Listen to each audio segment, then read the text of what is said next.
Have you had a hysterectomy, or maybe you're about to and you're looking up information on recovery? You're concerned about not feeling confident in your body again, and maybe worried about bladder or bowel function and your long-term recovery. Well, today we're going to talk all about the best things to do for your pelvic floor, which is the key muscles to recover and repair and work on after a hysterectomy. Now, my name is Dr. Dawn Andalone. I'm a pelvic floor physical therapist. I've worked with so many women after surgeries, and especially a hysterectomy. There is not always a lot of guidance on where to go, what to do, and many times women are not even told by their doctor there is such thing as pelvic floor physical therapy. But this can be very beneficial because when you're wanting to get back into exercise, you're wanting to get back into pushing yourself a little bit more after surgery, it's good to have that guidance and someone to bridge the gap of what to do with the core muscles and the healing around incision sites and your pelvic floor, which is the middle part underneath there where you had the surgery and where your pelvic organs are supported by those muscles. Your bladder is no different. We want your bladder to be supported by your vaginal wall, and having any symptoms down the road or pressure, heaviness, or feeling like a prolapse is happening is a common symptom after a hysterectomy if you're doing too much too soon. So working on the pelvic floor muscles are a key component to making sure your body's going to recover the best way long term. These pelvic floor muscles are here in red, so you can see they're like a basket of muscles that support the bladder. And after a hysterectomy, we want to make sure that we're not only just contracting and working on Kegel exercises, but also learning how to stretch and release them, because they will function better. Any muscle in your body functions better when it has the proper length in order to get enough support on a contraction too. You can imagine it's kind of like a trampoline. It has a little constriction, but it also can sort of spread out and absorb that shock absorption too. So your pelvic floor has to turn on as much as necessary, but as little as possible. And we're going to train them through some specific types of exercises. I think it's important to note that hydration and nutrition is also a key factor in that stage of going through your recovery, making sure you're getting enough protein, you're getting enough vitamin sources, and also enough fluids that is going to help with the inflammatory process and repair of the tissue around your hysterectomy. It's also important to do some walking so you get some blood flow and circulation to the area, and also it just starts to remind your body how to move again, and also it can combat some of the symptoms of a lot of fatigue or any pain or discomfort there too when you're doing some light walking. Now, when you are cleared for some exercise, working on the core muscles and the pelvic floor, very crucial. This area is not always addressed, but this really is the foundation of your body and helps propel you to be able to lift heavier weights, to lift kids or grandkids, to be able to move a suitcase if you're traveling. There's a lot of factors that go into play of why your core needs to be strong, and your pelvic floor is that bottom part of your core. So when you are having any unwanted symptoms and you listen to your doctor on what to expect in the first stages of recovery, you can also go back to watch one of my other videos about the red flags after a hysterectomy. You really want to listen to your body and make sure you're doing the right things. But once you are cleared, here is some gentle ways to start using your pelvic floor muscles and start with the strengthening again. So first thing is a breathing exercise.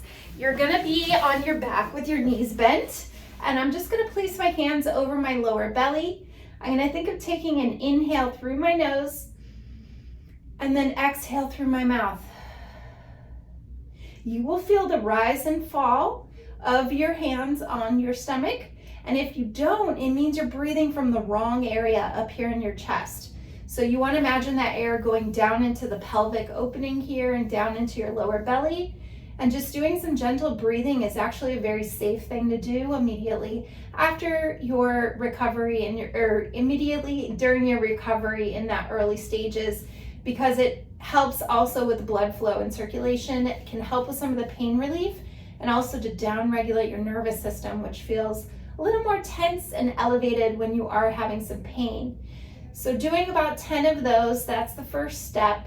And then from there, we're gonna start to activate your pelvic floor muscles, which are the muscles that you can think of your vaginal opening, and you're gonna think of closing that vaginal hole. So we're just doing a little bit of closing and lifting of those muscles. You shouldn't feel your butt tense. You shouldn't feel your abs grip and tighten. We just want to feel right between our legs like a little lift pulling up, and then a letting go. The letting go is super important. You don't want to bear down, but you want to imagine that whole opening and letting go, but also constricting. Women, a lot of the women that I've seen, they tend to tighten and tense too much. And so think about 50% of your pressure. You want to inhale and you keep those muscles relaxed all down in the pelvic area. And then as you exhale, you do the little bit of tension closing of that vaginal opening and a little lift on your exhale. Inhale, let those muscles go, and then exhale, think of a little lift from the pelvic floor. Repeat that about 10 times. That is a great start with just teaching the muscles how to activate. And if that is painful at all, definitely just go back to the breathing exercises before you can do that without any pain or discomfort. Next thing we're gonna do, I'm adding a little ball between my knees. You can also use a pillow and fold a pillow between your knees, but we're gonna take an inhale. I'm relaxed, and then exhale, I give that ball a little squeeze so I get a little tension in my inner thighs and through the pelvic opening there, through the vaginal opening. I squeeze those muscles, and then I inhale, I release it, and then I exhale, give it a little contraction. So repeat that now with your breathing about 10 times with the ball. Now, once you are doing that really well, you've got an idea of what that feels like. These muscles, we need to just connect them to your brain again. So repetition is key, but don't overdo it. Think 10 times, a couple times a day, no more than that. Next one, we're gonna use the ball again. We give that a little squeeze, but now we're gonna lift our bottom up into a bridge exercise. So I'm now getting the glute muscles to engage for the first time, and then I'm still getting a little contraction through the pelvic floor. And then I release all those muscles as I go down, and then I exhale, I squeeze and lift up again. And then I inhale as I'm going down, I'm letting everything go. So this one as well, do a set of 10. This is a bridge exercise with a little pelvic floor contraction. So that's my progression of how to start teaching those pelvic floor muscles to engage again, because they really are very supportive for your bladder and also for when you start to do more movement, any stair climbing, walking up and down hills, squatting or lifting anything. You want those muscles to engage properly the right way and help support that area where you had surgery. So I had mentioned before, it's just as important to work on lengthening your pelvic floor and getting those muscles for a little bit of stretch and release. So we're gonna do what's called a puppy pose, but it kind of looks like when you're in yoga and you're doing a little like cat-cow exercise, but we are gonna imagine your tailbone lifting up in the air. So I'm tipping my pelvis forward like this, and you can go back and forth into a little movement. See how my pelvis is rocking back and forth?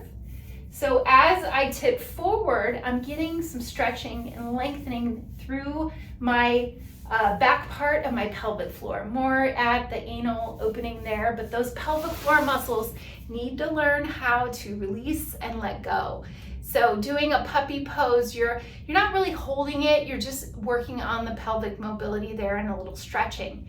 You can also go back into a child's pose position. So I take my knees out a little wider, I go into that puppy pose, so I'm tilting my tailbone up, and then I lean back a little bit. Notice if you're gripping and tensing any of those pelvic floor muscles, or you can learn properly, you should be trying to lengthen them and letting them go, almost like you're going to pass gas, but you're not going to push out. You're just going to lengthen and release. And you can do that with a little breathing as well. Now, with any of these exercises, don't push past pain. You definitely want to listen to your body when you're healing and recovering. So if those are too much, just go back to the simple breathing exercises and progress slowly. Everyone's going to recover differently after a hysterectomy. Now, if you've tried any of these or you have comments or questions, I would love to hear from you. I also have a very helpful program that takes you through some pelvic floor and core strengthening and stretching exercises that are very helpful in those early stages of recovery. So click the link if you want to learn more about that program, my Hysterectomy Recovery Success Program. And if you also haven't subscribed, please subscribe to this channel so you can be alerted when I release new videos that are all about these kinds of topics. I wish you the best with your recovery and your healing, and I hope that we can work together in the future. So thanks for watching and have a great day.